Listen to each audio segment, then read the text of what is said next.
My guest today is Mr. Nnamdi Kanu, the leader of indigenous people of Biafra. Welcome to the show, Mr. Nnamdi Kanu. Thank you.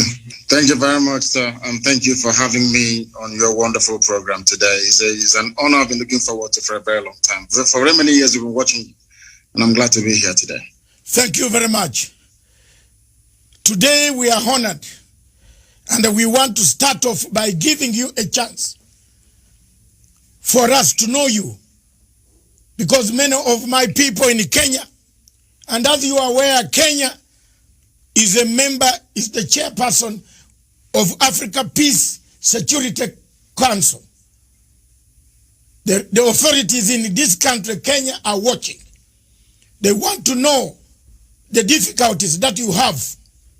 Two, Kenya also has a lot of Nigerian refugees who have come to Kenya to apply for asylum, especially from the southeast of the Biafran area. They are here, and we should not keep quiet and tell lies. There are many here. They want to know in East Africa, in Uganda, in Tanzania, in Zimbabwe. I've found very many of them. Zimbabwe has given them a lot of asylum. We want to know you. Who are you, sir? I am Nnamdi Kanu, the leader of the indigenous people of Biafra, IPOB. I represent every aspiration and hope that over 70 million people harbor all over the world. Our job is to restore Biafra in peace and not in pieces by seeking a very simple route via a UN supervised referendum or plebiscite, as the case may be. We are here to restore our land to the way it was before the white man came. What we are doing is nothing against Nigeria per se. What we are trying to say is Nigeria as presently constituted is not working, and we are doing all we can to try to raise the levels of human development, of our understanding, education, health sector, the economy, and all the rest of it. If we continue to remain in Nigeria, not just are we going to suffer, but the whole continent of Africa is going to suffer as a result, as a consequence of the ineptitude, the corruption, the backwardness, the retrogressive mindset of the people who are presently in charge of that very place. Initially, most people tend to see us as not being Pan-African enough. I am a Pan-Africanist. I believe in the unity of the African states. My preference will be for Africa to have one nation, one government, one people, even one language if it is possible. I am a subscriber to the very fine influence of Kiswahili amongst the people of East Africa. And I wouldn't mind if that were to be the lingua franca for sub-Saharan Africa. I don't mind at all. But we must face reality and we must face facts. We as Africans are tribal by nature. We are ethnic by nature. That is why every Christmas, every Easter, every celebration that we have, we go back to where we come from. We go to our villages. We go to our town. That is who we are, and we're not going to deny that. What we are trying to do is to reassert who we are before the white man came and destroyed every vestige of honor and dignity that we once had. And in Biafra, we are going to restore that. And from Biafra, the rest of Black Africa will also be free. Thank you very much. Thank you very much for explaining the position of Pan-Africanism. Because critics talk about, as much as we are Pan-African station, we always talk about Pan-African unity. But I've argued my case before the AU, and they said, you cannot talk of Pan-African unity. One part of Africa is bleeding. How that cannot be? In Nigeria, there's one party bleeding. In Gabon, Cameroon, there's one party bleeding. We can't talk about Pan-African and leave people who are bleeding. I am happy that you have touched the word Pan-Africanism. Many Africans, including your former leaders, have said Nigeria needs rearrangement. I picked something from you. I want to see this rearrangement. What is this? Babangida. Former President Babangida said Nigeria needs a rearrangement. Yes. Because it can't work anymore. The marriage cannot work. It is true that the marriage cannot work. It is true that the people, the Igbo, are discriminated. When they go to Abuja, they are told go home. Where yet the home is Nigeria. Abuja is Nigeria. I've done investigative work undercover and I've discovered all these things. I'm not being told by you. But I've been with my Nigerian people who have actually ended up being discriminated in their own country. So given this scenario, I want to find out from you, from what perspective do you think Africa should come in, the whole of Africa should come in to bring the plight of the Biafran people, the indigenous people, whom you have been fighting for? How do we come in as Pan-Africans? How you can come in is by doing what very courageous leaders in Africa did in relation to the case of South Sudan. Because in the case of Nigeria, the center can no longer hold. Everyone knows, the whole world is aware of the fact that we are ideologically, psychologically, culturally, religiously, and socially diverse. There is no meeting point. It's a very good thing that you talked about East Africa, for instance. In East Africa, there is some semblance of cohesion because Kiswahili is the lingua franca. Perhaps somebody from Uganda may understand somebody, or should I say some people from Tanzania. Some Tanzanians may be able to understand somebody, let's say, from Rwanda, because they speak the same language, they have the same understanding.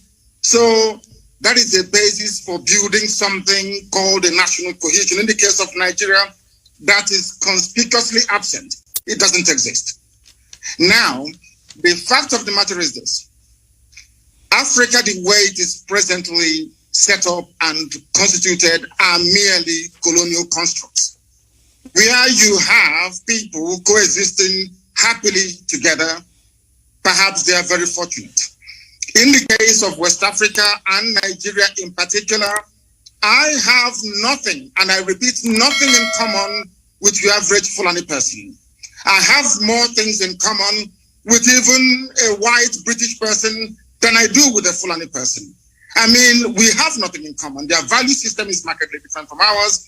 We cannot see eye to eye. I give a very simple example. The recent case of the banning of the movement of cattle on foot in the southern part of Nigeria, for instance. In the north, that is a normal thing for them to have. But in the south, it is absolutely strange having people walking around your neighborhood with AK-47. At the slightest provocation, they kill people. That type of culture is alien to those of us from the south. And that's what we are trying to say. And it's a very good thing that we are not alone in seeking for a distinct, or should I say, separate identity. Our Oduduwa, our Yoruba brothers are also asking for the same thing, because they too have come to the realization that this Nigeria is unworkable. The Middle Belt is doing the same thing. It is not born out of hatred for anybody. That is the mistake that people keep making all the time. Most analysts and, should I say, news journalists tend to think that somehow we hate Nigeria. Of course, that is not the case. What we deplore, what we detest and cannot live with is the level of hypocrisy, the level of ethnic jingoism going on, being, of course, perpetrated by the Fulani people. And this is what I want all Pan-Africans to be able to see, that Biafra will be there piloting and moving the affairs of the whole of Africa forward. Because we have said it repeatedly, without Biafra standing on its own, the rest of Africa will continue to suffer and to flounder. And for us to be able to get to where we are supposed to be to, there has to be a very comprehensive and holistic rearrangement of the present state of Nigeria. You are well aware. I ask you to go and read at the comments and statements coming from Katrina Lang, the British High Commissioner to Nigeria, for the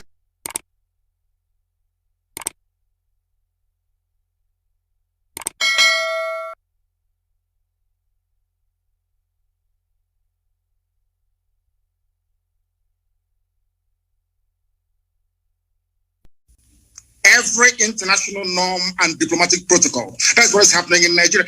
Nigeria doesn't exist as a country. It's not a nation. It's not a state. Nigeria is just a merely business enterprise. That everyone with a vested interest in Nigeria, by which I mean most European countries with their companies in the oil and gas sector in Nigeria, all they want to do is to exploit and to take away without adding anything in. Ogoni hasn't been cleaned up. People are dying in River State, right across from Iguacha and then the coastal region. Everywhere you go, there is mayhem and disorder. In Lagos this morning, the same thing. Everywhere you go to, Nigeria is crumbling because there is a palpable agenda of the Fulani Janjaweed Caliphate to take over the lands belonging to indigenous populations. And we have said no to that. We're not going to allow it, and we're not going to have it. Okay. Thank you very much. You brought me to a very serious question. A question that has been nagging both the locals, Africans on the continent, and the question of external darker forces. You have just mentioned people who are running the show, the oil companies. For example, they are watching.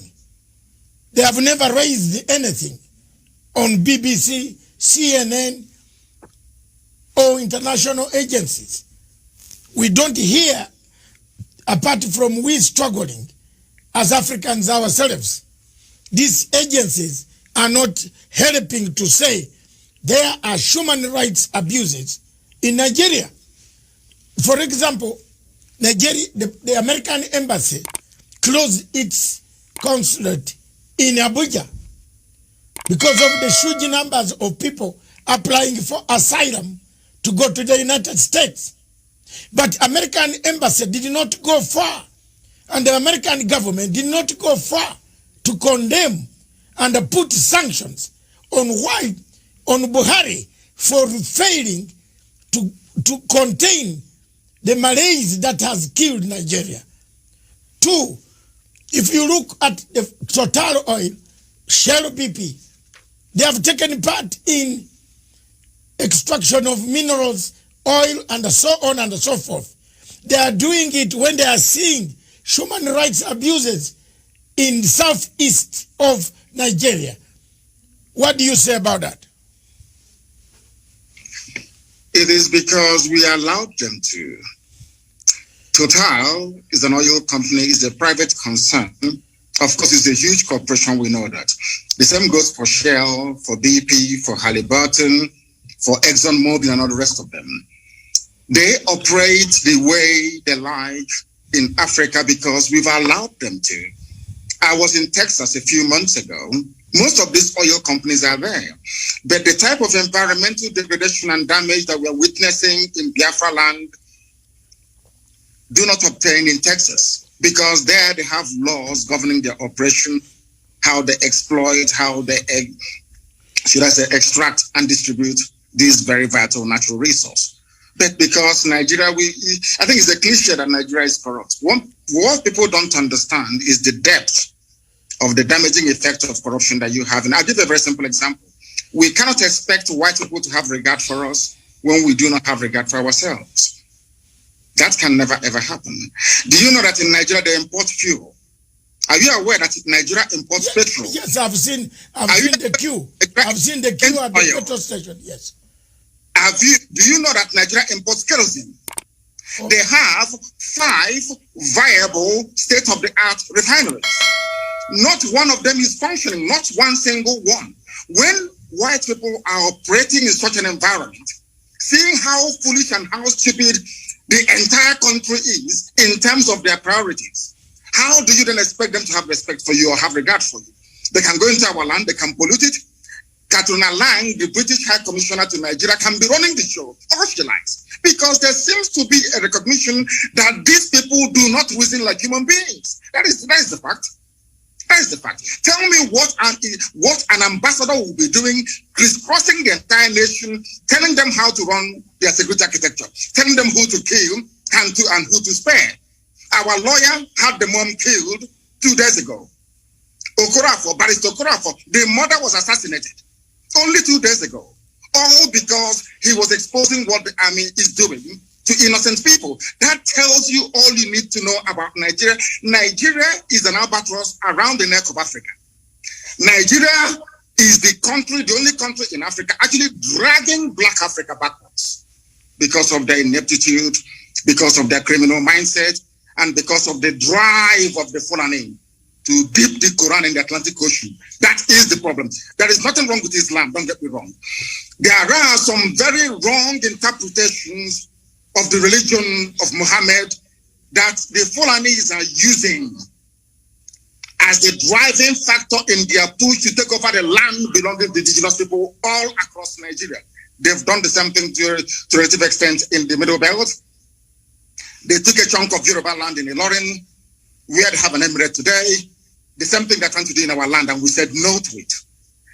And the whole world is there. The US mission is in Nigeria. The UK is in Nigeria. EU is in Nigeria. The UN is in Nigeria. And there is wholesale murder and slaughter of people going on in Biafra as I speak to you right now. This very minute. The same people, they claim they know where Boko Haram is from where they launched the attack. The same country is openly supporting ISIS in West Africa.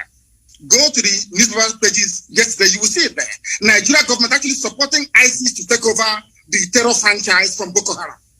They're not hiding it anymore. There's a terrorist who is there as a minister. Now tell me which country in the world will allow a terror sympathizer to be a minister of state only in Nigeria? How can such a country be allowed to exist? Because of what some corrupt people are gaining in America, because of what some corrupt individuals are gaining from Europe, because of the corrupt tendencies of Catherine Lang, who is the UK High Commissioner to Nigeria. That is what is happening to us. And because we have no reason up to challenge this very orthodoxy of repression and oppression, that is why that woman keeps gallivanting all over the place, deciding who should live and who should be killed. It is not the fault of Total, not the fault of Shell, not the fault of Mobil. We allowed them, we created the environment to allow them to be so corrupt that now they're controlling our lives. And that is what Biafra will be done. And I did not say that Biafra will stop the business of Total. I never said that we will not do business with Shell. No, not at all. But it has to be business between two human beings, not a set of human beings and one set of animals. Thank you very much for that question. Let me come back to the question of referendum. You parted ways, and most of us have parted ways with Buhari about the referendum. The people of Biafra have said, and the entire Nigeria, not only Biafra, most people that I meet or whom I've met, including Obasanjo, several times I've confronted Obasanjo. By the way, me and Obasanjo, we can't sit on the table for 2 minutes without exchanging tables because I can't manage. I have asked, and Obasanjo asked, why don't you give a referendum? The marriage is broken. The marriage is gone. The marriage is not worth it. Do you think the referendum issue now can help to stabilize Nigeria? And if so, when and how can African Union, the Commonwealth, the European Union, and the UN can help to make sure that this referendum is put in place? The only way to go is a referendum, because I am a Democrat at heart. I believe that the democratic will of the people must be expressed at all times, and that is the basic governing principle of any viable society. I am an advocate of referendum, and the sooner they conduct it, the better. It's been muted in the past through their so-called rejigging of their constitution, through their so-called sovereign national conference, which has been coming on and off from time to time. Any new arrangement that seeks to keep Nigeria together as one must be subject to the will of the people. So either way, a referendum is going to come anyway. It may be delayed, but it is ultimately going to come. Now, one thing you must understand is this. There are very corrupt countries around the world. Maybe on the surface of it, they're not corrupt. But they have very corrupt operators that will prefer Nigeria to remain in the very hopeless state that it is in at the moment. Nigeria is in a very hopeless state. A lot of people are making money by virtue of the corrupt nature of Nigeria. Do you know that Shell BP can sell 1 million barrels of crude oil in a day and only report that they only sold 100? Do you know there is no meter? Where the crude oil is being loaded onto the tankers at the terminal in Biafra land where I come from, there is no meter. You can take as much as you like and declare whatever you like. These interests want to keep Nigeria warm. Every ambassador to Nigeria gets a welcome handshake of $1 million. Once you're posted to Nigeria from a well-to-do country, so to speak, the ambassador is bribed immediately there and then. That is how you start your work. You will not believe what I'm about to tell you. Do you know that the U.S. ambassador to Nigeria organized, or should I say, convinced the Biden administration to allow the U.S. military to come for an exercise in the Gulf of Guinea in order to checkmate Biafra and Ambazonia, freedom fighters? The same people did not go to the north, where they have Boko Haram, where they have ISIS, where they have Ansaru, where they have Fulani headsmen terrorists. People tormenting, killing, raping, kidnapping, and pillaging on every blessed day they do this. Do you know that it is not the recommendation of the U.S. ambassador to Nigeria that U.S. must commit their troops to the north? That they are in the Gulf of Guinea, exercising, saying that we're there to fight crime both on land and on sea. But there is no crime going on. The places where the crimes are going on are all in the Sharia north. And I want to bring you back to this idea of referendum once again. Do you know that the Northerners, the Fulani people, they agitated for Sharia in the 12 northern Fulani-controlled states of Nigeria, excluding Middle Belt?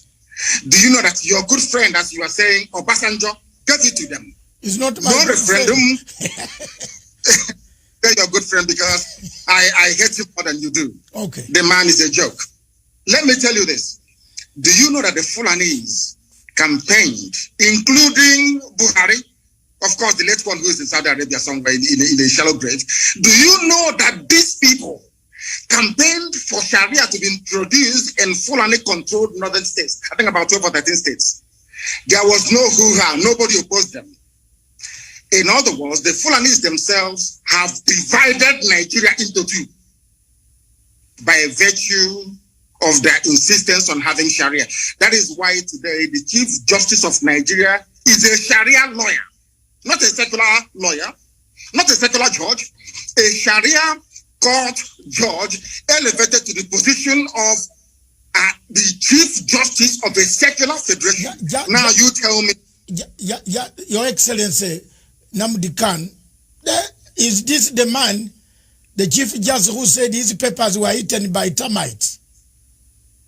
That's correct, yes. It's him. Oh my God. That's the type of yes, continue. It's him. He is a Sharia court. He's an alkali in a Sharia court. But today, he is the Chief Justice of a secular state practicing common law. How do you expect us to accept such nonsense? Who in their right mind will live under such condition? Who in their right mind will? That is what we want Africans to understand. It's not that we hate anybody. We are Pan-Africanists. I want one Africa. I want one united Africa. But an Africa found on the basis of justice, fairness, equity, and progress. Not one found on retrogression, on backwardness, on corruption, on stealing, and on looting. That tells you all you need to know about Nigeria. Can you tell me why they're deploying troops to Biafra at the moment? Killing people every blessed day. The same people drafting or asking their troops to be deployed to Biafra land, they know where Boko Haram are. They know where to find ISIS in the north. But they will not go and confront them. It's only to come to the east to kill people because we are peaceful. Such injustice we are no longer prepared to tolerate. And that is why, referendum or no referendum, we are going. We are going. It's as simple as that. Thank you very much, Your Excellency Nnamdi Kanu. Let me bring you back to 1966. Several constitutions had been negotiated, but none addressed the fundamental question of social justice, differences, political tensions, economic marginalization, competition, ethnic imbalances. In all this, from 1966, several constitutions have been brought. People started fighting.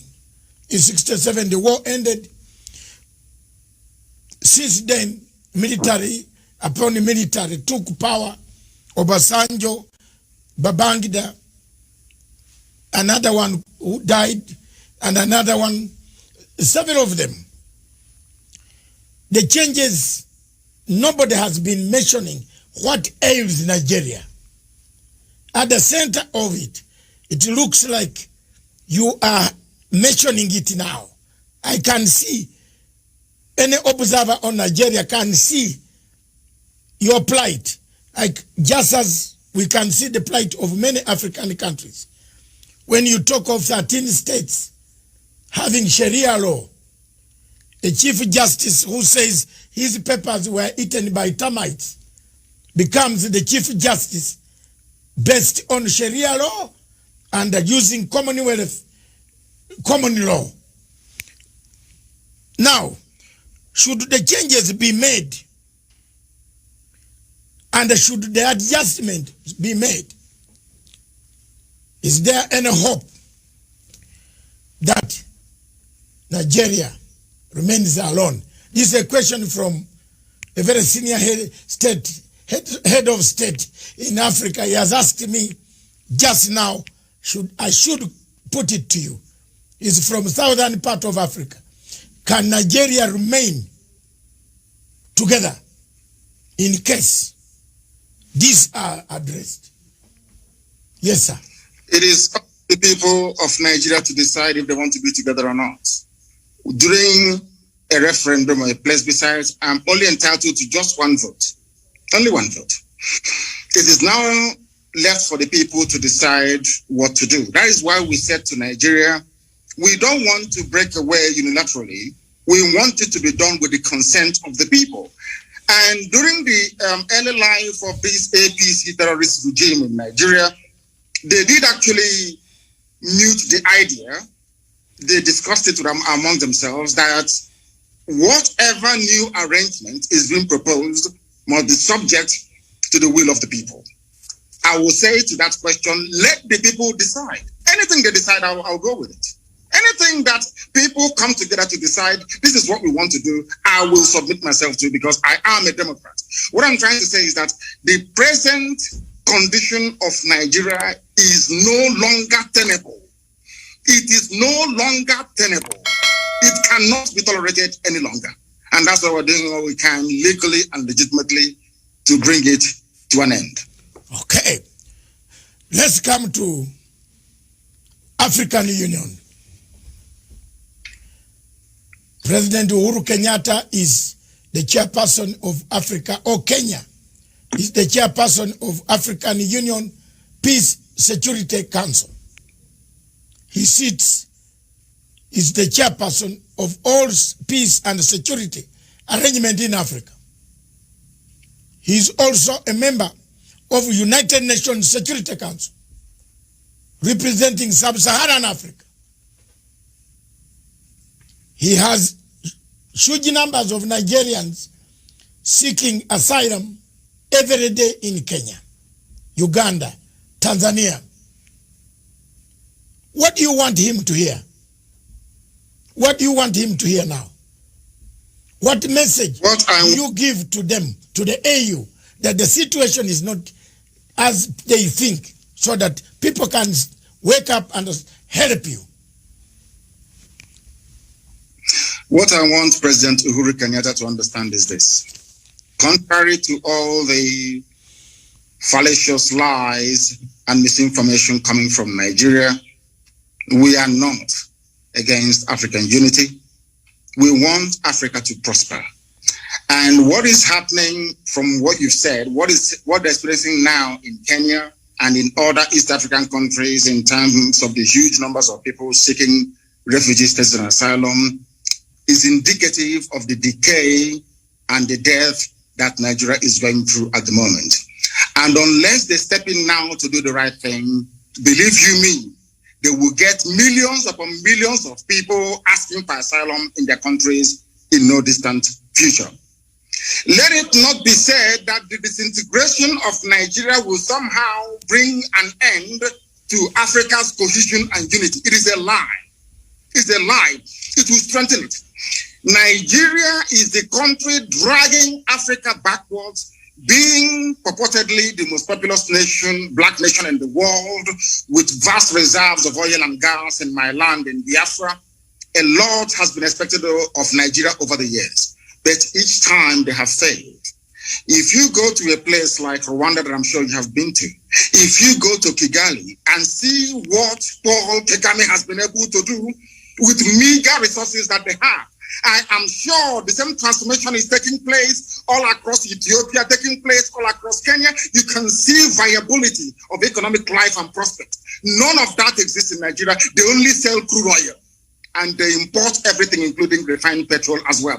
What I want African leaders to understand today is this, that Nigeria is the problem of Africa. If you terminate Nigeria, it's like a cancer growing somewhere on the body of Africa. Once you get rid of Nigeria, believe you me, Africa will spring to life. Let them not be deceived. Don't allow yourselves to be deceived to think that we need this huge country with huge population and vast natural resources to be relevant in the world, on the world stage. That is a lie.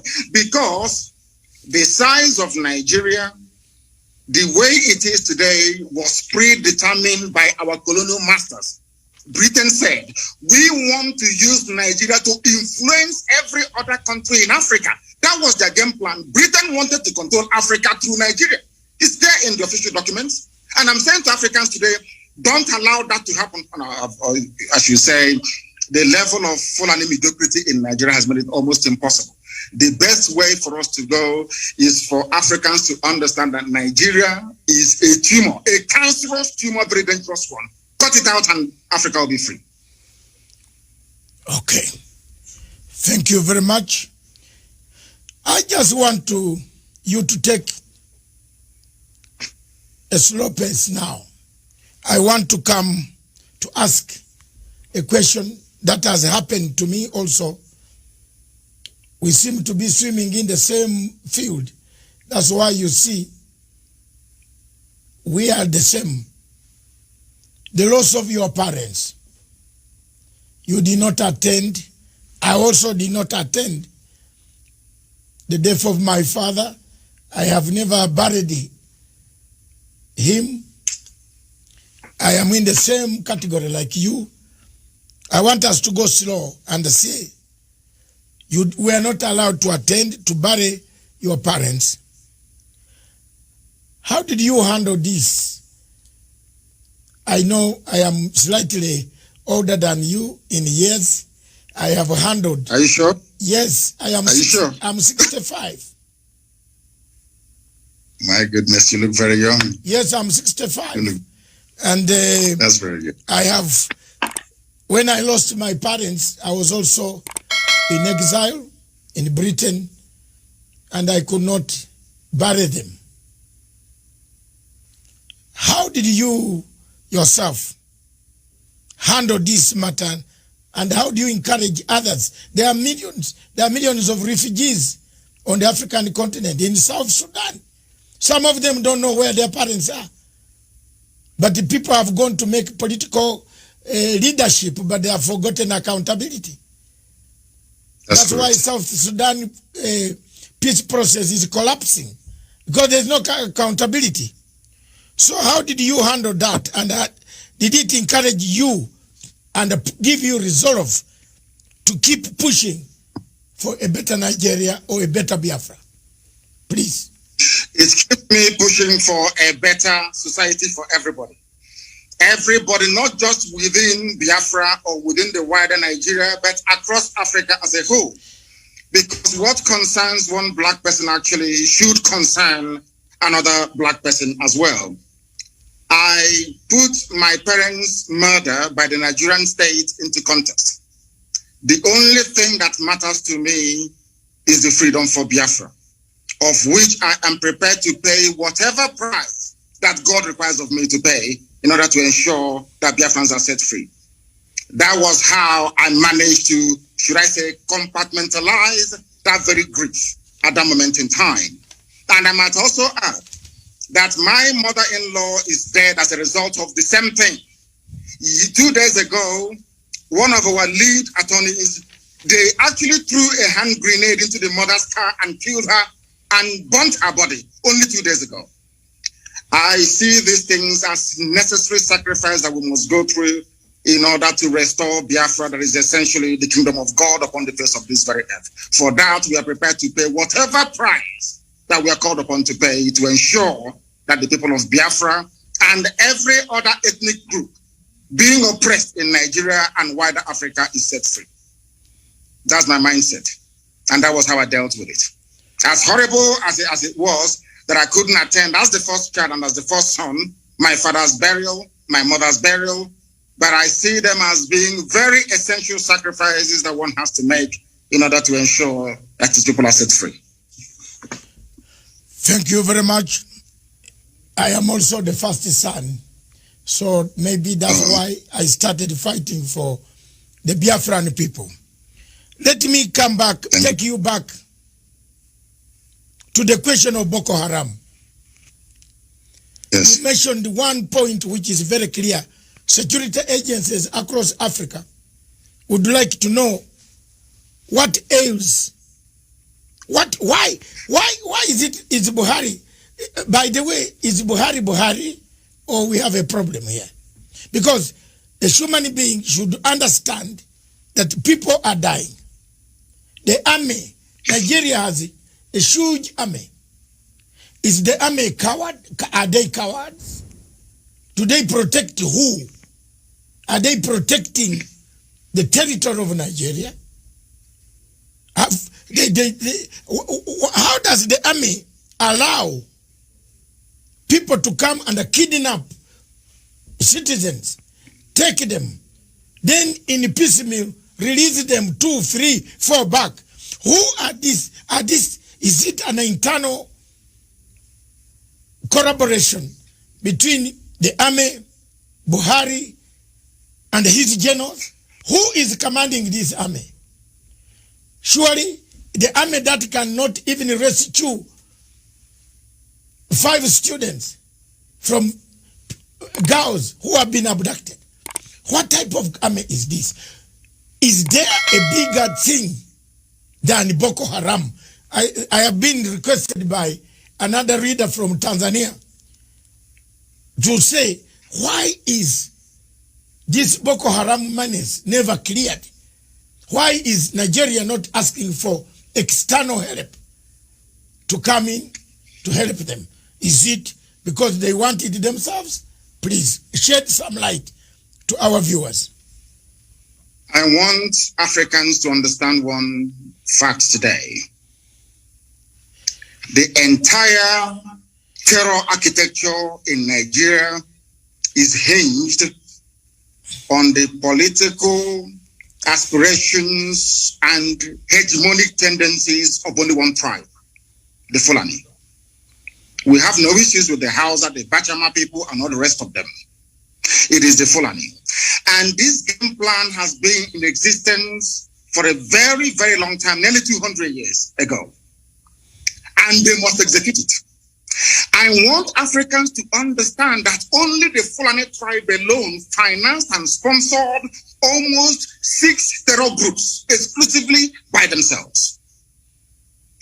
Before Buhari came into power in 2015, he said, at the height of the insurgency, an attack against Boko Haram is an attack against the North. I will leave that to one side. I want your viewers to understand something today, which previously maybe they may not have been aware of. Do you know that Boko Haram nominated Buhari as their chief negotiator in 2014-2015? Are people aware of that at all? Do you know that these same people only a few years ago said that these murderers and these rapists, they are our misguided brothers? Do you know that their so-called Sheikh Gumi, who happens to be very close to the presidency, I need you to understand this very clearly, they were negotiating with the bandits. Are you aware that their recommendation is for ISIS and Boko Haram to merge together, that they can come south I want these points to be noted by your viewers all over the world. So when you see these people, you ask them these questions. Do you also know that the leader of the dreaded ISIS in West Africa province, ISWAP, his name is al-Banawi. Al-Banawi is the son of Yusuf Mohammed, the founder of Boko Haram. Do you know that this man was arrested around about the same time that I was in detention in 2015? Do you know that he was released without trial on the orders of the presidency of Nigeria? Do you know that the fourth largest terror group in the world, the Fulani headsmen, which the whole world knows, the fourth largest terror group in the world, the Amiyet Yala, do you know that the presidential spokesman came out and said live on national television that these terrorists are legitimate stakeholders in the government, in the governance of Nigeria? Are you aware of that? Do you know that despite telling the whole world that these murderers and these killers are from the Sahel, they are not Nigerian Fulanis? Do you know they're forcing us today to give them our land so they can settle in perpetuity? Are you aware of that? Let me also shock you this morning. From the office of the Inspector General of Police of Nigeria, a letter came out titled "Terror Elements to Expand Frontiers of Attack." In this very letter, signed on behalf of the Inspector General of Police of Nigeria, of which Katona Lang and the U.S. Ambassador are both aware. Here, they mentioned the specific places where they claim the leaders of Boko Haram are hiding. Understand this. I want the world to know that this Fulani expansionism is a well-planned, orchestrated move to take over the land of indigenous people and hand it over to marauding Fulani nomads across the Sahel. A letter from the IG of Police of Nigeria. In this very letter, they mentioned the names of the places where they felt or they believed their intelligence told them that these people are hiding. They did not send Nigeria army or police there to go and confront them. Instead, they sent them to Imo State. They sent them to Abia in Biafra land and gave them an order to shoot at sight. And I want you as a journalist, I want you as a lawyer to go back and investigate through the history of Fulani-funded terrorism and insurgency in Nigeria. Try and see if there is any instance where the IG of police or the chief of army staff has ever said to the troops, shoot at sight anywhere in the north. It's never happened before, only in Biafra a few days ago. That is to tell you that this is a well-planned pincer movement, basically from the east and from the west, in order to try to take over the geopolitical space of Nigeria for Fulanis across the Sahel. These are the things you need to ask yourself this question. You've been talking about Boko Haram, ISIS, all these murderers all over the place. Ask yourself this question. Has any Boko Haram been convicted before of any crime in Nigeria? Ask yourself this question. Now, let me put it to Africans and to the whole world at large on this your program today. I know that a while back, Al-Shabaab attacked a few shopping malls in Kenya. Is that correct? Yes. Now, maybe you live in Kenya. You are now residing in Kenya. Is that correct? Yes. Don't worry. Yes. I am here. Now, how do you think Kenyans will feel if President Uhuru Kenyatta were to grant some kind of amnesty to Al-Shabaab to now say, Al-Shabaab, you know what? Come and become part of Kenyan army. How would you feel? I think the Kenyans will go to the streets. The Kenyans will catch the Al-Shabaab and will roast them on the streets. Now, let me tell you this. This is something that Africans don't know. Yes. Do you know that Nigerian army being sent to Biafra land today contains elements of Boko Haram and ISIS in it? Yes. Because they are now part and parcel. I've seen the reports, yes. Now, let me ask you this question. When people say we shouldn't fight the army or their police, how do we know who they sent to us? How can you distinguish between a terrorist in army uniform and a serving patriot in Nigerian army? That's the question I'm asking the whole world to answer. How do we know? They incorporated terrorists into their security architecture. How do we know who is who? Okay. How? Thank you very much, Your Excellency.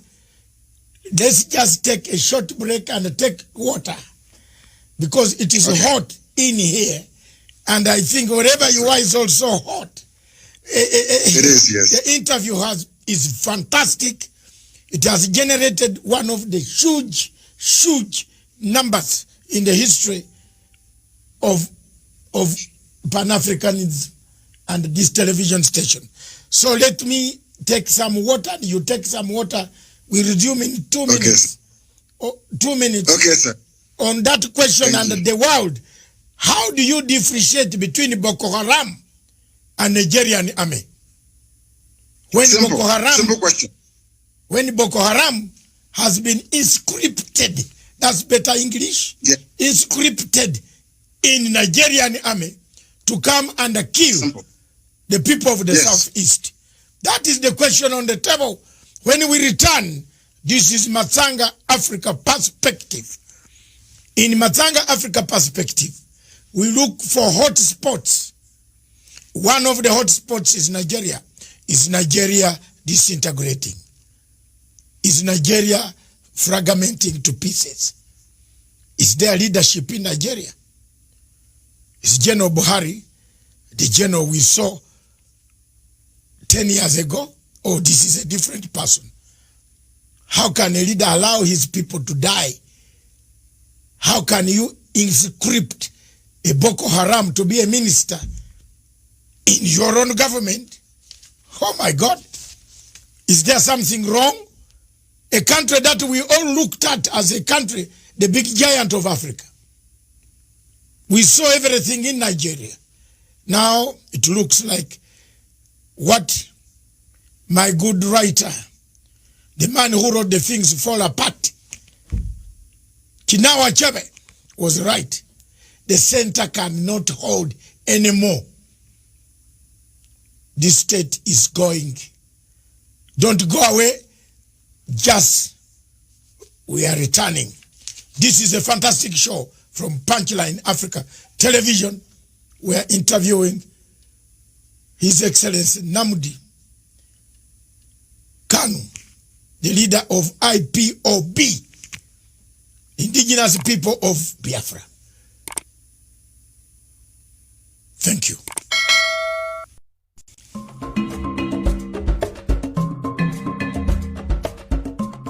Conflicts exist on this continent. One of the most raging conflicts on the continent of Africa is the question of Biafra.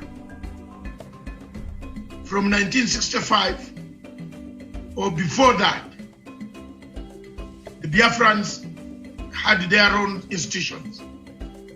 Before the colonial master arrived, they have agitated themselves, they have told the world they want fair treatment in a nation called Nigeria. Successive regimes have always trampled upon the rights of the people of Biafra, destroyed them, killed their younger men, assassinated many, deported many, excluded many, forceful deportation out of your own country. Time has come for the new generation in 2020, 2021, 2022, for people to sit down to find an everlasting solution to the conflict that is around that region. President Buhari promised us that he will finish in 100 days, the first term of office. Boko Haram will be dead. Today is finishing his second term. Boko Haram is even more vibrant than his own shoes. We have landed in very serious murky waters that the people of Nigeria don't know which direction they are going.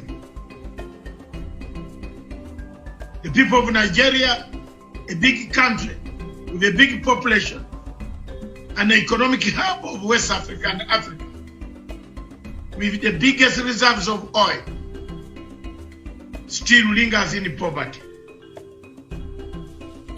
The poverty and the rich gaps in Nigeria are wider than the distance between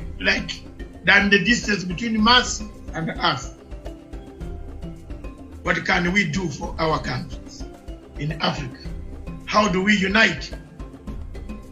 For us, our role is to speak, to defend the voiceless, to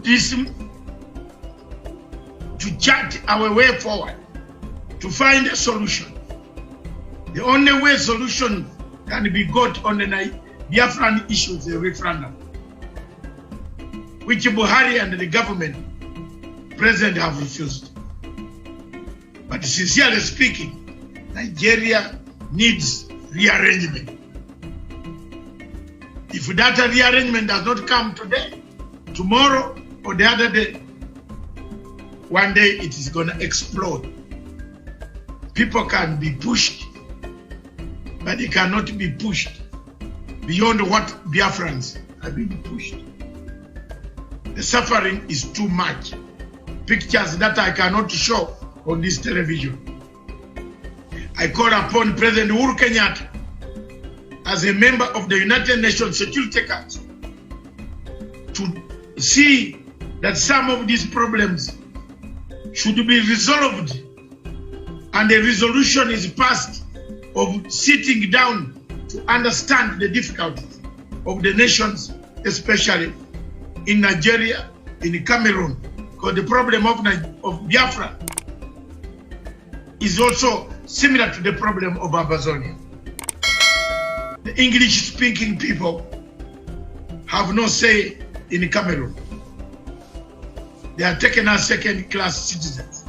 Biafrans are also taken as second-class citizens in a country called Nigeria. Their problems are compounded with a dictator who has lost direction, who doesn't know where the wind is blowing from, whether east of Sahara or west of Sahara. He's going north when the wind is going north, south. Therefore, it's blown, one leg going up, one leg going down. Look at the picture of Buhari standing 6.1 feet, being blown apart. Thank you.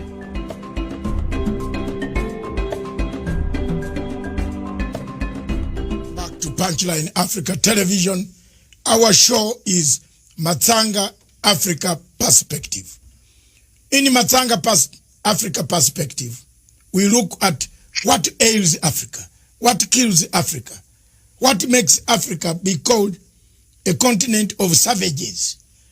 As we can see in Nigeria, that name cannot go away. Boko Haram is killing people, taking people.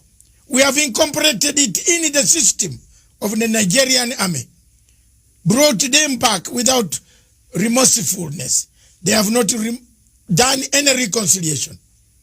And they are then being hired to destroy and kill other people. We have invited, and we shall invite more people to talk about this. We shall invite any other person who wants to discuss the issue why Nigeria is collapsing. A state the center cannot hold anymore.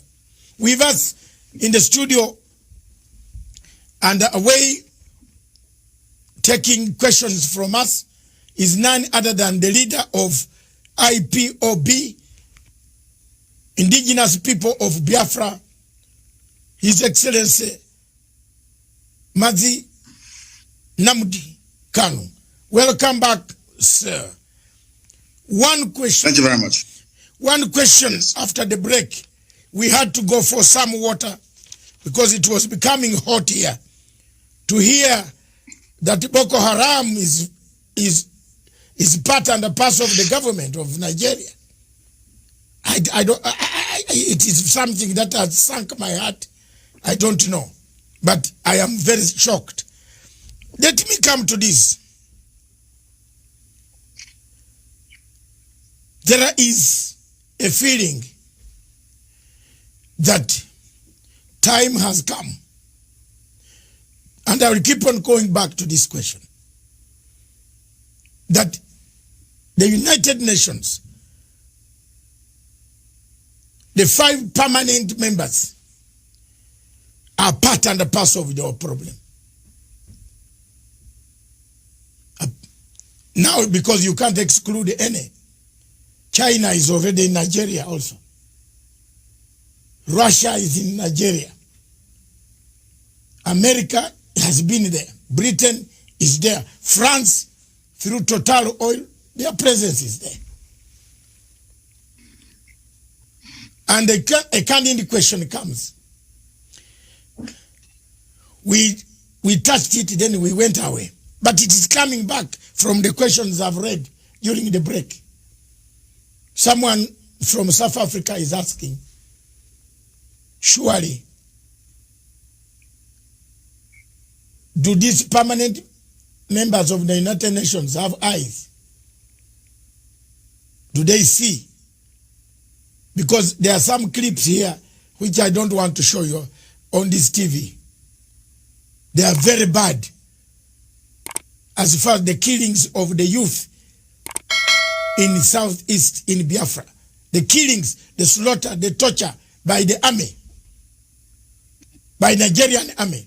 How they tie youths on their Land Rovers and roll them around the villages. I get these pictures every day from Onitsha. These are not photoshopped.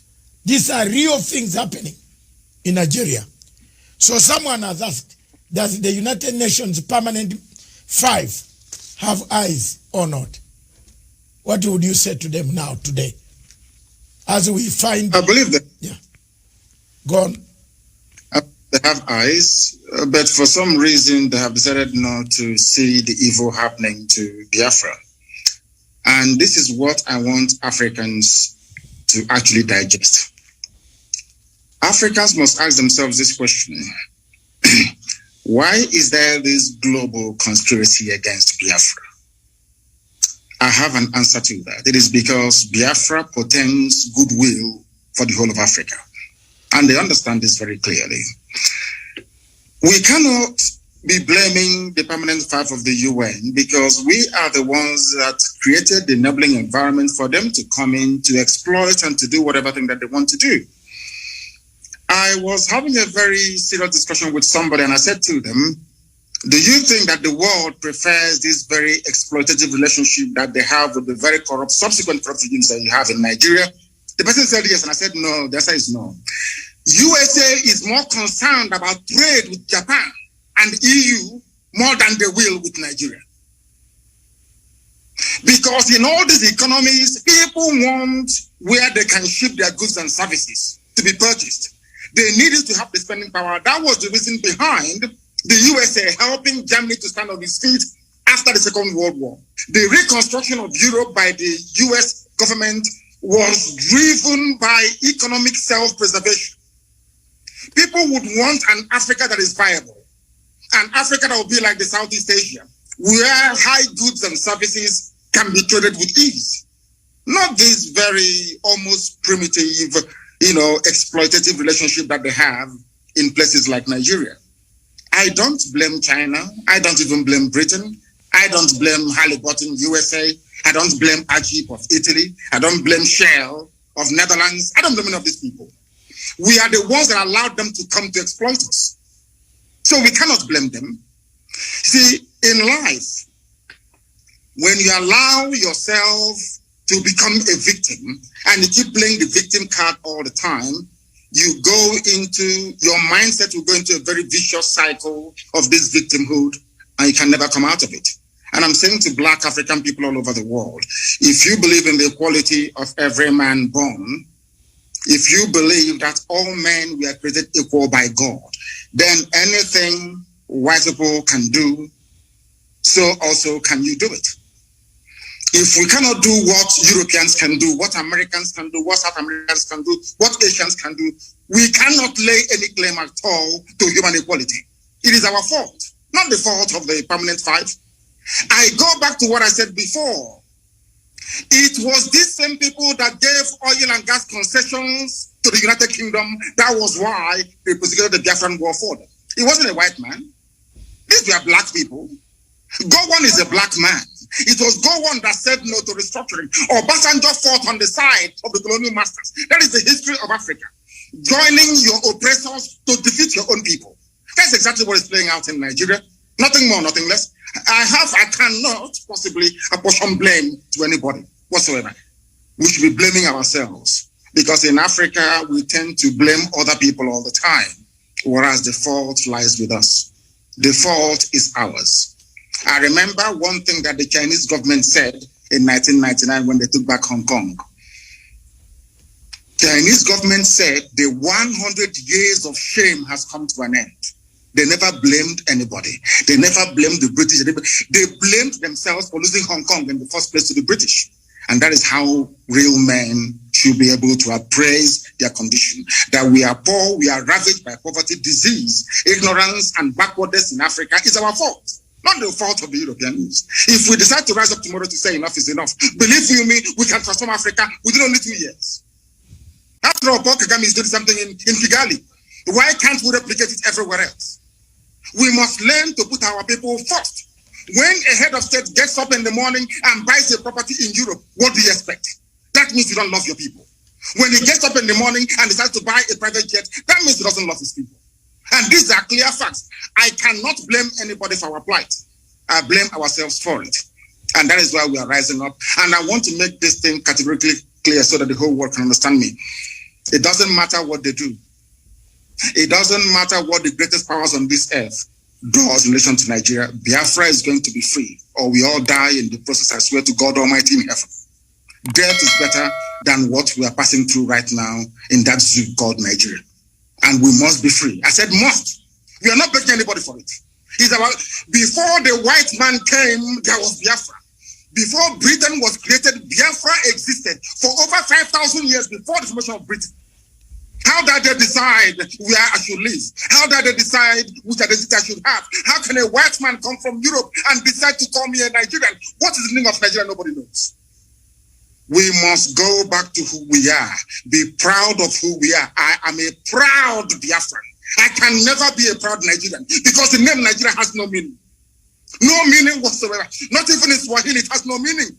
How can a white man come and create a country for me in Africa and I be holding their flag running up and down saying this is my country? Who said so? Can I go to Europe and create a country in Europe for them? On what basis is our argument of human equality when Europeans can come to Africa and create countries? We cannot go to Europe to create countries. How can that be equality? Oh. That is why racist towards us. And that is why we must rise up now, not tomorrow, to support Biafra. Biafra is the beginning of the true emancipation of black people. Ask Julius Nyerere and he will tell you. Thank you. Julius Nyerere, indeed. In 1967, the late Julius Nyerere was the first man with Dr. Milton Obote. That's why I, on this microphone, I still carry the flag of Dr. Milton Obote. They are the first countries in Africa to recognize Biafra. So in case people are asking why we have interest in Biafra, I follow both the leaders because I have lived in Tanzania and I am a Ugandan. And I live in Kenya. I live in Europe. I'm a global citizen. I follow Pan-Africanism. Indeed, one other question before I bring this to your side, you address your people, and then we make it, call it a day. We have covered most of the things. Some of them you will bring them in your own address, which you will be given a chance to do so in 15 minutes also. There are so many ways, constitutional ways, of struggling for freedom. I believe you know where I'm going now. Yes. We have tried. For over 10 years you have tried. You have done so well. You have awoken the people and said, wake up. We are being slashed one by one. Buhari has allowed people to buy daggers. You know, I saw my investigative journalist came across 100,000 daggers. How do you buy daggers for who? You import daggers. Are there so many cows to slaughter in that place? I looked at it and said, these are daggers to come and kill other people. If the constitutional route of referendum fails, what other constitutional means would you use? We insist on constitutionality. Yes. And we are going to have it. When Reverend Dr. Martin Luther King started to try to rearrange the social order in America, some people felt it was impossible to do, but eventually he succeeded. When Nelson Mandela, and I'm sure your good self, and all other anti-apartheid campaigners started, even with the support of Margaret Thatcher and Ronald Reagan, this is something people don't know, that Ronald Reagan, a very powerful president of the US, and Margaret Thatcher, of course, the young lady, they all supported apartheid South Africa. They did. They were the ones that labeled ANC a terrorist group. Some people don't know this. It was only a few years ago that the name of Mandela was, should I say, erased from the logbook of terrorists in the United States of America. People don't know this.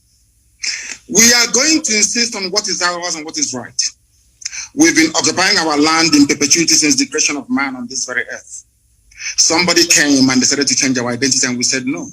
The person said, okay, if I'm leaving, I'm going to hand you over to a more brutal caretaker, which are the Fulanis in this case. And that is why they're killing us and killing us till tomorrow. I want to draw your attention to something very, very critical.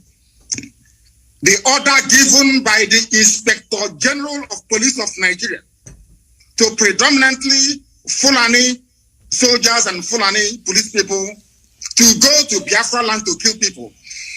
Had this announcement been made by any other police chief anywhere in the world, believe you me, there will be someone to appear in Hague the next day. I want to read for your audience. I'm going to quote him verbatim what he said. The IG of police in Nigeria said, he's a Fulani man, mind you, don't mind the media shout, do the job I command you. If anyone accuses you of human rights violation, the reports will come to my table and you know what I will do. So take the battle to them wherever they are and kill them all. Kill Biafrans all. Don't wait for an order. What another order are you waiting for when Mr. President has ordered you to shoot anybody carrying AK-47 assault rifle? Quote me, even a dead policeman can be tried and dismissed from the force, and his family will not get his benefits. And this is from a police chief. Do you know the funniest thing, or should I say the most astonishing thing of all? The EU has a presence in Abuja, in Nigeria. The British High Commissioner is there, Katuna Line. The US Ambassador is there. They've not said anything at all. In other words, that leads us now to believe that exactly what happened between 1966 and 1970 is about to happen again, which is kill as many Biafrans as possible. I want all Africans to understand this, that this very policy of genocide and slaughter is sanctioned by the US Ambassador in Nigeria, sanctioned by the UK of all people. Tomorrow they'll be singing songs of praise about human rights abuses, what China is doing, what is happening in Gaza, what is happening in Rohingya. But in Nigeria, they sanction the killing of Biafrans in broad daylight. What sort of justice is that, I ask? And I want Africans to know, to ask themselves this question: why is it that the USA and Britain wants this very tiny country to be squashed and killed? What is it that they have that is driving them so mad? Because the future progress of Africa lies in the land of Biafra, and they do not want black people to be developed. That is why they're doing what they're doing. Look at a whole, should I say, high commissioner running all over the place, telling the country how to be run. The same things that Kwame Nkrumah, Julius Nyerere, Azikiwe, all of them, but it's Lumumba. Jomo Kenyatta fought. The same thing that Mandela fought. Black people are now tolerating it. The same thing we are fighting. We want independence, we want self-rule. Today, this very morning or afternoon or evening. One woman is crossing the whole of Nigeria, telling the Nigerian police who to kill, telling them who to shoot at. Now tell me how I can be in a country where the chief of police have targeted my people for extermination and the whole world is quiet. Tomorrow they'll start blaming us for one thing or the other. But we're not backing down because Biafra is coming, and I assure you no Jupiter can stop it. Thank you. Thank you very much. I just want to ask my final question. What does the future look like for Biafra? I'm interested in that. What does the future? Because let me come first. I've struggled for Sudan.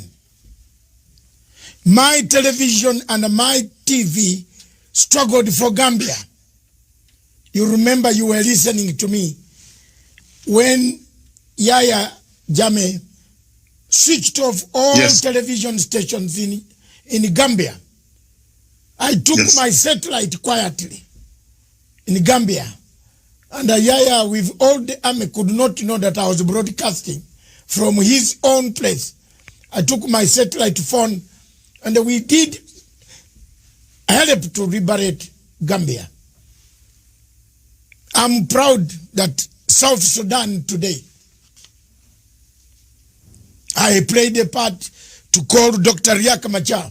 You know, at the time, the people, Your Excellency Nnamdi Kanu, think that when you interview a man who has a different opinion from the government, you are giving them platform. Yes. We must hear when we talk, then violence will stop.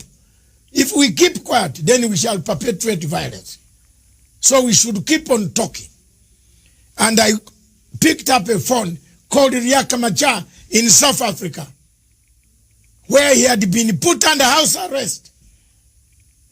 I shouted on this television to IGAD and the AU. I made noise to the British and the Commonwealth office. I said, how do you lock a person who should be negotiating peace in South Sudan? Took about 2 months, 3 months. Riaka was set free, was told you can now start the negotiations. Everything I've touched on African continent in my 65 years, I've resolved. I resolved a big, huge conflict in Uganda. I think you already know. Between the Lord Resistance Army and the President Museveni. People feared to go to the bush to look for this man, younger man called Kony. Very young, still 40-something. I went. I said, you are killing people. People want you to talk. And we have come here. If you want to kill us, you can also kill us. I'm a determined man. I want you to paint for us a picture of a Biafra that does not look Savimbi way. You know where I'm coming from. You have read the Savimbi history. I do. We give him everything. Then he turns up, he misuses, he lets us down. Sudan, South Sudan, look, we give them time. Riek comes back, they fight again over power. I have been there for Cameroon, the Amazonian people. I'm bringing them again. Now they have several factions. You don't know whom to call. One calls you, don't call that one, don't call this one. That, you see, these are things that worry me in Africa. Paint for me the picture of a Biafra you want. Yeah. Whether today, tomorrow, whether you are there or not there, whether I'm there or not there, we want to see the picture of a Biafra. I love the people of Biafra myself. I love them with the bottom of my heart. From the bottom of my heart, I love them. I don't care about Buhari, what he can say. Whether we meet at the AU, I will point fingers at him. I will. It is coronavirus that has made us not meet now. But if AU was meeting in Nigeria, I would wrestle him. I don't care. Because this is something that is paining the people of Africa. And you can't wear long kanzu, these long clothes, and come there to impress us with your perfume when people are dying. Therefore, I want you to paint for me a picture of a Biafra. What type of Biafra do you want? The type of Biafra I want is the Biafra of my ancestors, the land of the free, where people are allowed to pursue their daily endeavors without interference from any higher authority, where individual and collective autonomy of every component, ethnic, nationality within Biafra will be guaranteed, not just by law, but by virtue of our existence as dignified human beings. A Biafra that will be demilitarized, a Biafra that will be forward-looking, innovative, creative, run on clean, green energy, not reliant on gas or petrol. A Biafra where the police will not bear any arms. A Biafra where people can live and die and you will not see an armed soldier anywhere around you. A genuine republic, a land belonging to the people. We are going to cement this in the way we structure our society. A Biafra that will attract inward investment. A Biafra that will consider every necessity of life as being a human right. Not just in words, but in deed. A Biafra where there will be no strife, no rancor. A Biafra where all men and women will be equal, regardless of their religion, their sex, their creed, their orientation. A Biafra that will maintain open borders to every black soul on the face of this very earth. I do admit that geographically, in terms of landmass, we may not be that huge. The Biafra will operate, or should I say, run an open door policy. Every black person on the face of this earth will be an honorary citizen of Biafra, as long as you're not tainted by terrorism. That is the type of Biafra we want to run. A Biafra where Europeans will sit back and say, we never knew that such innovation and creativity will be possible. A Biafra that, should I say, the likes of Rwanda is a forerunner to, because today they are doing very well as well. That is the type of nation we are going to build. A truly democratic nation, not through the force of arms, but through dialogue and negotiations at all times. Nobody is going to lord it over anybody else. My ancestors never did. That is why we remain the only people not to conquer any other piece of territory, and nobody conquered us until the white man came and our temple fell in 1904. That is the land we're going to go back to. A Biafra of very many nations. A Biafra of autonomous nations within, governing themselves according to their own rules, where nobody will sit at the helm of power and dictate for others what to do. And we are going to accomplish it by the grace of God Almighty in heaven. Now, I know that constant references are being made to Southern Sudan. But I want to let people understand that even after the USA became free from British colonial rule, they also went through a very bitter civil war. And that did not stop them today from becoming preeminent in every sphere of human endeavor, militarily, economically, socially, in every way. So I do believe very strongly that Southern Sudan will rise up to be strong once again. All these are teething problems. You also mentioned the issue of factionalism. It is when people put the interest of themselves and their controllers well and above that of those that they are serving. That is why I said, and I have said this repeatedly, I will never ever lead Biafra politically. Once Biafra is restored, my job is done. I want to be able to prove to our people what sacrifice means, so that those who will come after us will know how to treat our people with respect and with dignity. The thing about Africa is somebody gets into power and they want to stay there forever and ever, see if there is something in it. The little work that I'm doing for Biafran people is very tiring, very, very stressful. Sometimes I don't even know how these presidents manage to sleep. Maybe they don't love their people that much. If you love your people, you cannot sleep at night. Any president in Africa who's not suffering from high blood pressure, you are not sick. That means you're doing something wrong. You're not doing what you're supposed to do. If you're concerned about your people, then I expect you to be very ill at all times. So that is the type of Biafra that we need. That's the type of Biafra we're going to have. A type of Biafra where the wealth, well-being of Sub-Saharan Africa flows from. And I can assure you we are going to deliver it. We will deliver it. The Pan-Africanism that we talk about is going to start from Biafra, because mind you, I did not say that we're just going to have Biafra and then we shut up all the borders. No. What we want to do is to return to our organic political, cultural arrangement.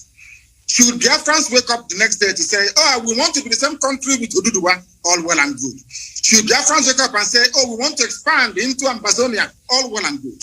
As long as you take the consent of the people with you, this nonsense that the Europeans did in Africa, we want to reverse it. That God Almighty heaven may look down and be very proud to say that at last, I have people who are after my heart. And that's what we intend to do with Biafra. Thank you very much. Thank you very much. Viewers, we seem to have covered most of the areas. It is the first time and it's not going to be the last time. Until we liberate, until we achieve the objectives, the aims, the vision of a better people on the African continent. His Excellency Nnamdi Kanu will return at one time to give us his other views. By then messages, today the leaders in Africa watching for your information, I linked this to South African President Ramaphosa. I linked this to, of course, the president here. His handlers are watching. President Emerson Mnangagwa, Office of Foreign Affairs, and his President's Office, they are watching.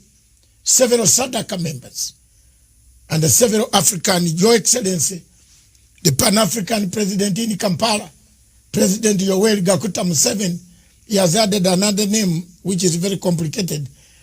Is watching.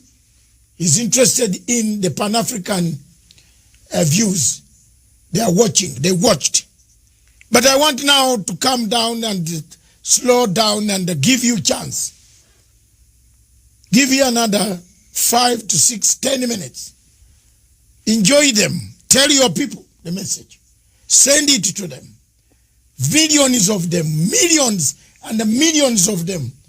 As we talk in Onitsha, in Abra, in all those places, in all those states in Southeast, those who are suffering under the heavy, disguised Boko Haram terrorists who have invaded, they are embedded in Nigerian army, coming to kill people. Give them hope. Give them hope that salvation is on the way. Give them hope that tomorrow will be a better tomorrow. Give them hope that Africa is aware. Give them hope that the world is not doing nothing. What we have done today has enlightened so many people, so many countries that have Nigerian refugees who are fleeing because Nigeria is disintegrating. They are benefiting from this program. And it affects the security of the entire Africa. The floor is yours. Take it away. Thank you. Thank you. Thank you for having me on this program. I've been a very big fan of yours for very many years, and I have studied you extensively. Once again, accept my most humblest respect to you and to the entire crew that put this thing together today. I want our people to understand one very thing.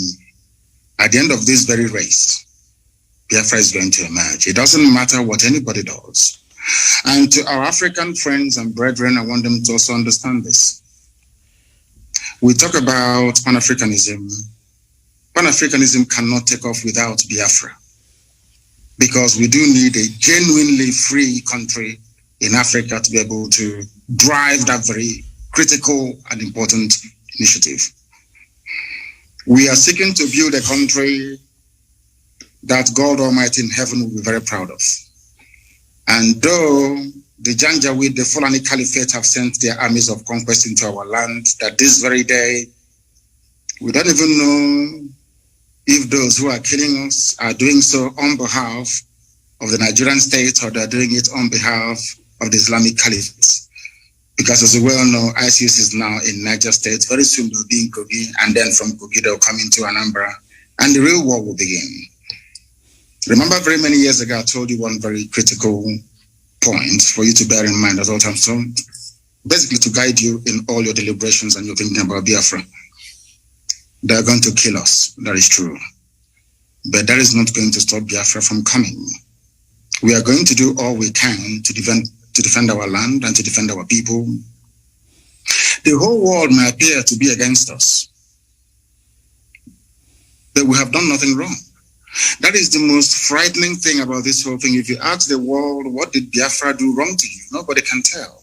Nobody can actually explain to you properly, because they want a world where very illiterate nomadic set of people will be in charge of governance, where you have refineries and they're no longer working, where you produce oil and gas but still import kerosene and fuel for your cars, where they want to impoverish the people. For those who may not be acquainted, or should I say familiar with the book that one of our very good friends wrote in years gone by, Walter Rodney. He was at Dar es Salaam University where he was assassinated by the CIA very many years ago. Walter Rodney wrote a very compelling book called How Europe Underdeveloped Africa. What we are witnessing today is precisely what he was trying to explain to us. If you allow yourselves to be taken over by greed, by self-preservation and the trappings that you find in North America and in Europe and in Far East Asia, you will never ever develop your land. We are fighting for Biafra that we may restore our lost dignity. We are fighting for Biafra that Black people all over the world may be set free at last. We are fighting for Biafra not that we may have or commence the building of a large empire, not at all. We are asking for a Biafra where we can live and die with a semblance of dignity. Because right now people are dying, but there isn't any dignity. We must stand very tall and very strong, resist our enemies. That thing that we are thinking now that is impossible to accomplish very soon, you will say it. We must remain resilient. We must remain devoted. We must remain unflappable. We are not going to retreat, not one iota.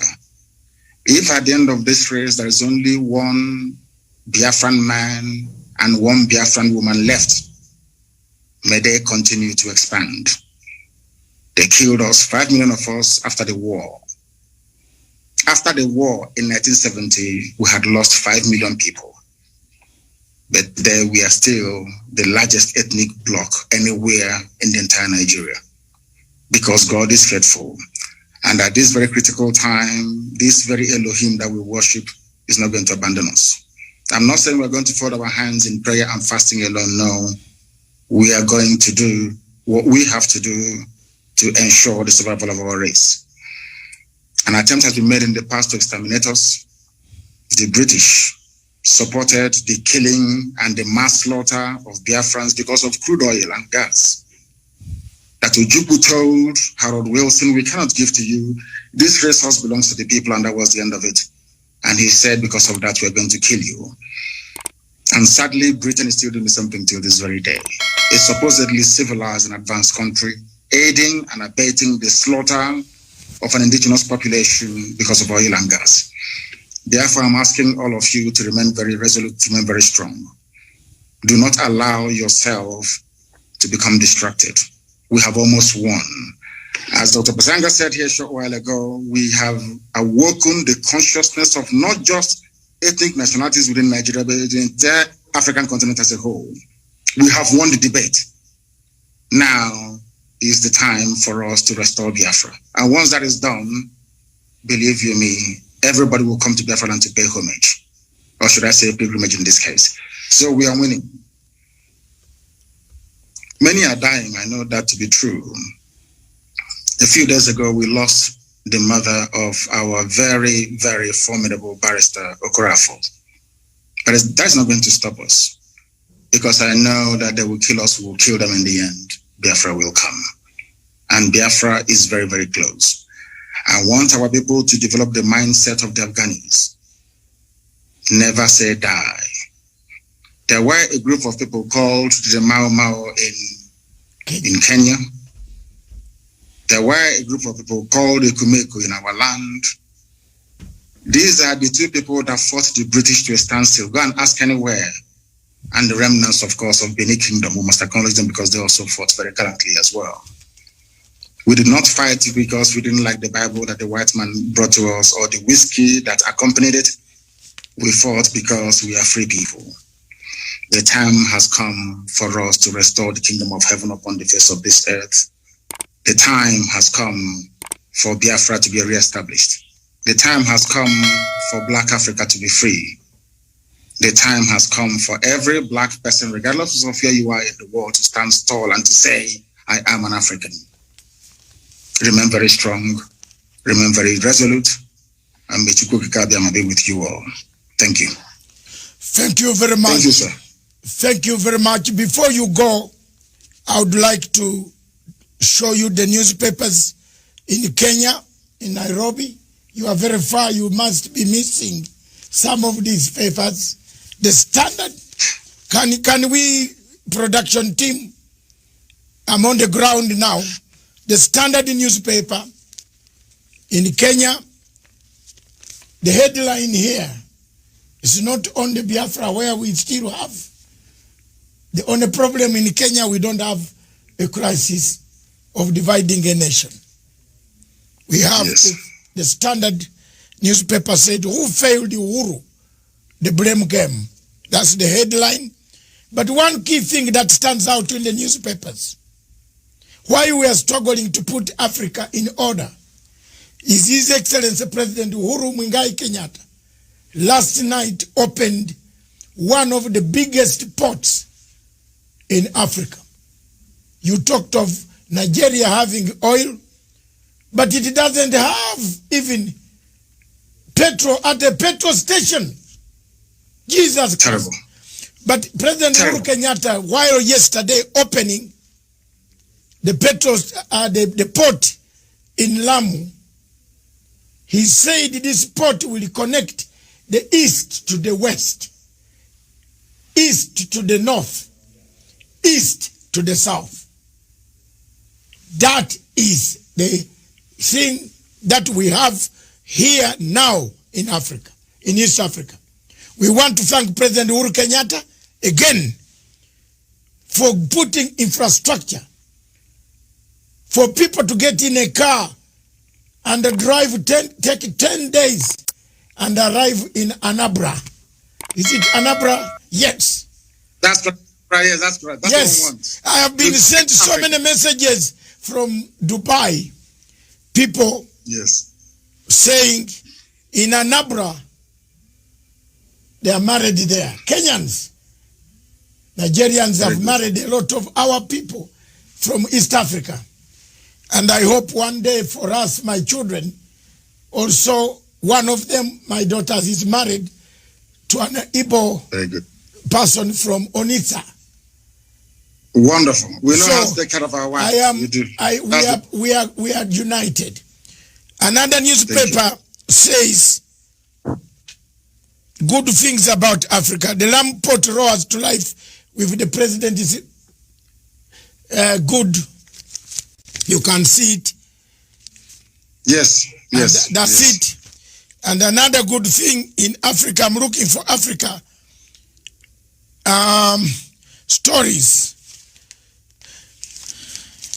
For your information, I am a Liverpool supporter for 43 years. Like myself. Or I don't know. My God. Thank you very much. It looks like we are all Liverpool here. But the others don't get worried. We are now struggling to liberate Africa. Don't forget your local team in Biafra. And don't forget Absolutely. Rangers Football Club is my first love. And Liverpool is the side chick.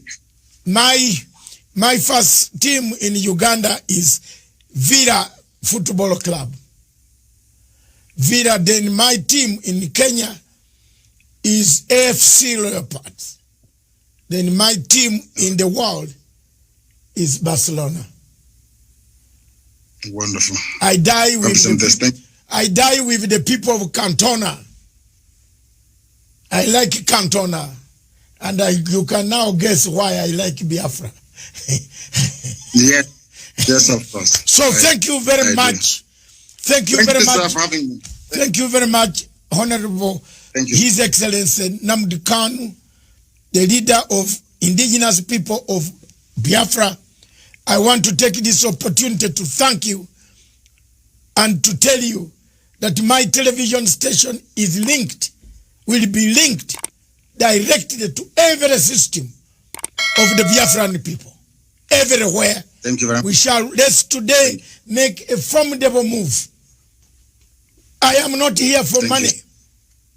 I never asked for a penny from any Nigerian in order to broadcast. I started broadcasting with passion. I have already told you one of my daughters is married to a man from Onitsha. And this man comes to my house, tells me the story. You know, in London, he tells me the story. I have been a supporter of the people. That Obasanjo there, you see walking free. It was me demonstrating at the Nigerian embassy for Abacha to release him with Chief Abiola. I wanted them released together with Osuji, who is the president of ICC. We used to come there every Friday for Obasanjo to have freedom. But when Obasanjo came out, he looks for money. Anywhere you find Obasanjo, you know he's looking for money. I'm sorry to tell Nigerians, may God bless me for being truthful and honest. There's no conflict. There's no conflict Obasanjo has ever solved in Africa. Even when even when we went for Zimbabwe Troika in Melbourne House, Obasanjo sided with Australia to expel Zimbabwe from the Commonwealth. That's the man you have. But thank you very much, God. Jesus Christ, hold us. Don't tire. Keep on the struggle. Keep fighting. I will. Keep democratically sending the message. You need a referendum. Peaceful ways. Don't give up. May God hold your hand. Thank you very much. Thank you. Thank you, sir. Thank you for having me. Thank you very much. Yes. Viewers, this station, therefore, is for Africa, by Africa, with Africa. Long live Africa.